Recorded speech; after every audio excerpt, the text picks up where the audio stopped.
Hi friends, ഇന്ന് ഞാനൊരു chilli ചിക്കൻ്റെ റെസിപ്പിയാണ് പറയണത്. നമ്മുടെ ചിക്കനിലേക്ക് ആവശ്യമായിട്ടുള്ള മുളക് പൊടി, ഉപ്പുപൊടി, കോൺഫ്ലവർ, കുരുമുളക് പൊടി, സോയാ സോസ്, മുട്ട, വെളുത്തുള്ളി, ഇഞ്ചി പേസ്റ്റ് കൂടി ചേർത്തിട്ട് നന്നായി ഇത് കുഴച്ച് വെച്ചിട്ട് ഒരു അരമണിക്കൂറോളം മാറ്റി വയ്ക്കുക.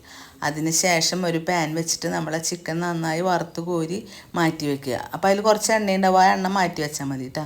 പിന്നെ നമ്മളൊരു പാത്രം വെച്ചിട്ട് soya sauce, tomato sauce, chilli sauce, കുരുമുളക് പൊടി, മുളക് പൊടി, കോൺഫ്ലവർ, വെള്ളം കൂടി ഒഴിച്ചിട്ട് നമ്മളുടെ എത്രയാണ് ഈ ഗ്രേവിക്ക് വേണ്ടത് ആ വെള്ളം കൂടി ഒഴിച്ചിട്ട് അത് ഗ്രേവി ആക്കിയിട്ട് മാറ്റി വയ്ക്കുക. അതിന് ശേഷം ഈ എണ്ണ ഒഴിച്ചിട്ട് വെളുത്തുള്ളിയും പച്ചമുളകും കൂടി ചെറുതായിട്ട് വാടി വരുമ്പോൾ ഈ ഗ്രേവി അതിലേക്ക് എടുത്ത് ഒഴിക്കുക.